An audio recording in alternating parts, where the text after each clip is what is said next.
Today, we're going to talk about the USS San Diego, Tier 7 Premium American Cruiser. And I'll say right at the get go that I don't think this thing is really worth pursuing. Not that it's horrible, but it's quite limited in its ability to impact a game. It's heavily reliant on its teammates. We'll get into that in a little bit. But first, we should discuss how you actually can acquire this ship if you do indeed want to pursue it. If you want the San Diego, you're going to have to navigate to the in-game store, go to the special section, and start purchasing those Liberty bundles. They cost 750 doubloons each, but if you want to guarantee getting the San Diego, you're going to have to fork out 75,000 doubloons. In my opinion, there is no universe in which this ship is worth 75,000 doubloons, but I'm not going to presume to tell you how to spend your money. I will only speculate that if you do whale for the San Diego and spend 75,000 doubloons, you are unfortunately going to be disappointed, and that has a lot to do with the stats. The San Diego is in Atlanta. You can tell just by looking at it, but unlike the other copy-paste Atlanta we have in the game, the Tier 6 USS Flint, the San Diego actually has the same amount of guns as the Atlanta.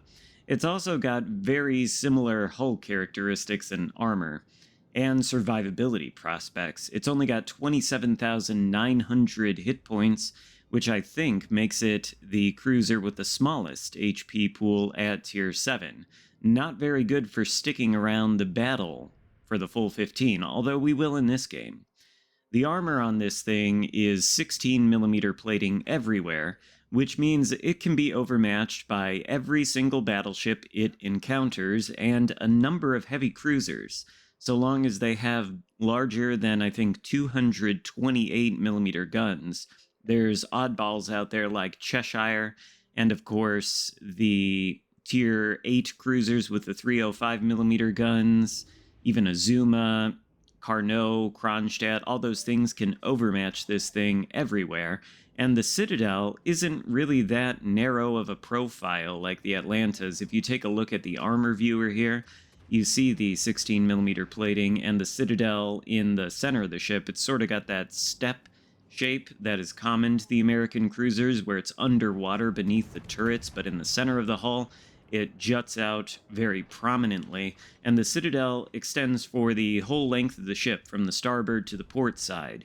Now, I've had it where I've been right in front of a battleship and demonstrated that no armor is best armor principle. I've had battleships at point-blank range simply overpen the Citadel for minimal damage. At the same time, I've been dev-struck at longer distances when the AP shells from battleships lose a little bit of penetration, so you really don't want to play around in this thing. You really can't get shot. Any shot you take from any ship that can overmatch you, cruiser, battleship, whatever, it has the potential to dev strike you instantly.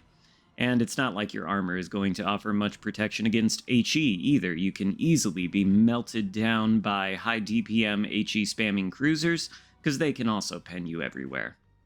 Like the Atlanta, the San Diego does also have torpedoes, but they are the Atlanta torpedoes with only a 4.5 kilometer range. They do have a 65 knot speed, and they do 16,000 damage, so they're very good point defense YOLO torpedoes, I suppose. But if you're ever in a scenario where you find yourself able to use them, you probably aren't going to survive their deployment unless you're, camping out behind an island, maybe waiting for a ship to come around, and you can catch them with the torpedoes that way. The AA defenses seem, I don't know, I haven't had a chance to use them, so really no comment. It's got an AA defense rating of 75, for whatever that is worth, probably not a lot. The maneuverability is okay, 32 knot maximum speed, very small turning circle for a cruiser at 610 meters, and a somewhat slow 7.3 second rudder shift time. Concealment is very, very good, of course, if you build for it, 9.7 kilometers by sea. So basically, this thing is an Atlanta, a tier higher, but it's got a little bit of extra spice that sets it apart from the Atlanta. As you've been able to see so far, the shells equipped on the San Diego are the semi armor piercing and the armor piercing. Now, these are only 127mm guns, so they're destroyer caliber. The AP can, of course, Citadel cruisers, but really only at point blank range. And the SAP, it can penetrate a good deal of armor. It's best used against ships that are lightly armored, other cruisers, destroyers, and some battleships, of course. Luckily, we're only facing Tier 6 battleships like the Colorado, which this SAP can penetrate pretty much everywhere, so we'll be able to get good damage on them. Don't know if we'll really be able to see any destroyers. Actually, I think we do end up seeing one at the end. San Diego also comes equipped with 3 main battery reload boosters, which really does massively increase the DPM when they're in use. I think they last for about 15 seconds, standard reload boosters, and you get 3 of them with fully packed, which is kind of nice. You can massively improve your DPM instantly if you run into a destroyer, say, and you need to gun it down with your sap shells, or maybe if a cruiser gives you broadside at close range, you can pop that reload booster, put AP into their citadel, and send them to the bottom of the sea. Unlike the Atlanta, though, it doesn't have radar. It only has sonar, but it does, of course, get 3 heals. These are not special heals either, by the way.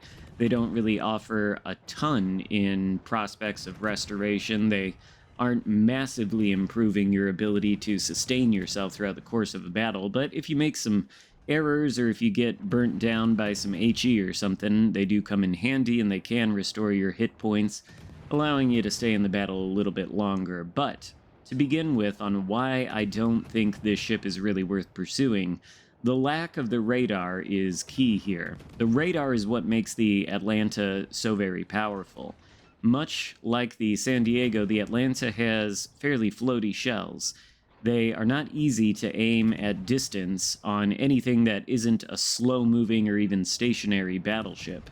So you need to be close, and at the same time you have no armor or ability to protect yourself, so you need to stay hidden, which means you need to play islands. The shells, with their floaty nature and their slow speed traveling through the air, are very good for lobbing over islands. So you can park behind them, use them as concealment and as free armor, and just rain down damage upon your foes. But the problem with doing that is you're going to have to rely on your teammates to spot for you. If you get none of that, this ship feels quite helpless. It can't really do the open water gunboating cruiser thing or the agile cruiser thing. I mean, feel free to try it if you want to, but be prepared to get dev struck at a moment's notice from any angle by practically any large capital ship. No, I think you need to play this thing behind islands, much like you do the Atlanta.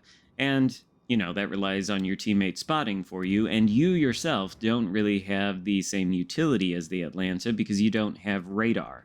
The radar is the thing that makes the Atlanta so good. It can post up behind an island near a capture circle, say, and then it's got that radar to spot enemy destroyers, which it can shred easily with its rapid-firing, HE spamming guns. The San Diego can do the same thing, except it can't spot the destroyer with radar. Needs one of its teammates to do that. But if the destroyer is spotted, it can shred it with semi-armor piercing, rapid-firing guns. The reload, by the way, on these guns is about 4 seconds, which makes sense because they're shooting sap. Does a lot more damage than traditional HE, but of course you can decrease that reload time with the main battery reload booster and effectively make yourself, I think, similar to the reload of the Atlanta, but shooting sap. Now, the other downsides come where sap is concerned. It's a great ammo type, to be sure. It combines some of the best features of both armor piercing and high explosive, in the sense that it doesn't really care too much about the angle at which it impacts. Sap can still ricochet like AP, but it only starts ricocheting at something like 15 degrees, so the angle doesn't really matter. And also, the distance doesn't matter. Sap does not lose penetration like AP does over distance. It maintains the same penetration like HE regardless of the distance, and it has a set armor threshold that it can penetrate.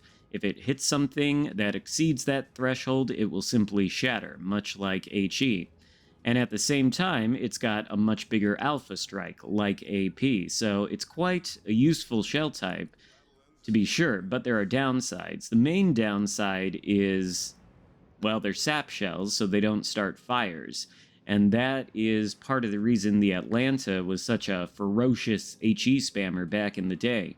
Sure, the sap can do damage, and so can HE penetrations, but if you really want those damage numbers going up past 100,000 and sailing into the stratosphere, then you're going to want to start fires and do damage over time. The San Diego is, of course, incapable of doing that. The only damage you're going to do is the damage that your shells do when they penetrate, whether they're the sap or the AP shells.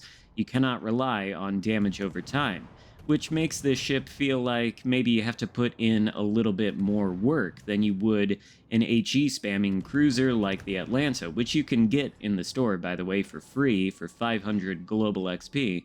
And honestly, I would recommend doing that over spending doubloons on this thing.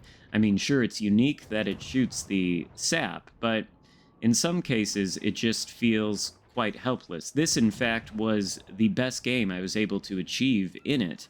We've got the high caliber medal now. Maybe not the best game in terms of XP, actually, but the best game in terms of damage. This thing is, of course, excellent at demolishing enemy destroyers, but sort of incapable of spotting them. And if you can demolish enemy destroyers, you can sometimes carry some games, even if you can't really deal too much damage to anybody else. But it does feel very, very helpless when it's in situations where it's got absolutely no spotting and has to spot with its own face. If you try to spot with your face in this thing, your face is going to get bashed in by some 16 or 15 or even 305 millimeter armor-piercing shells. It's not going to be a good time.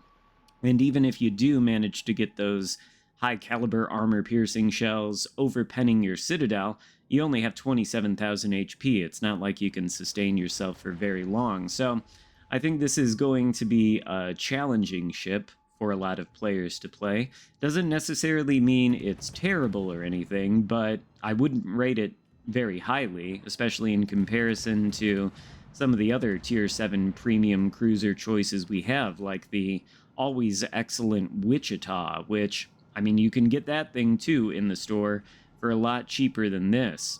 Really, if you're buying this, what you're buying is a unique experience that you can't get from really any other American cruiser because none of them shoot sap. But at the same time, it's a very challenging experience that's heavily reliant on team play.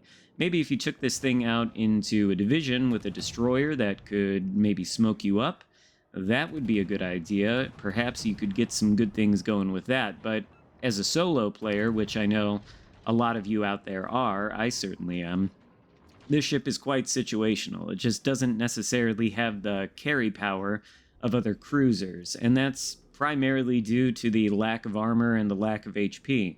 It just cannot afford to get shot. It doesn't have an ability to sustain itself, and at the same time, if you really want to do well and have some sort of battle impact in this ship, then you really do need to stay alive until the end of the game. You don't have the dots to rely on. You've only got your AP and SAP. So you need the entire course of a game to deal effective damage and, have some sort of impact. So I would not recommend this ship. I think there are better ways to pursue premiums with your doubloons or your other resources. And before we end this video, I just want to point out to you that what you've been witnessing up until this point is a rather sad game of throws on the part of the red team.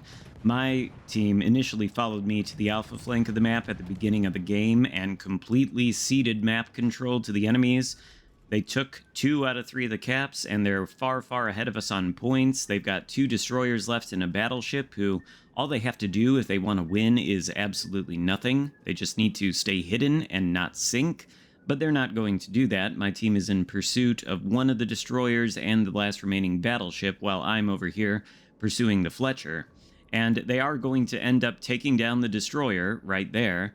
The battleship is going to follow next. Keep in mind, there are less than 30 seconds left to go. Battleship goes down, Fletcher gets spotted, and we're able to take him out and win this game, which we really shouldn't have, courtesy of the red team's throw.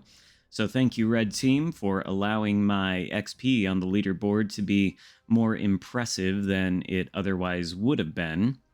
In any case, I hope you enjoyed the video. Hopefully it helps you make a bit of a more informed decision on whether you want to pursue the San Diego. Give the video a thumbs up, consider subscribing if you haven't already, and I'll see you next time. Goodbye.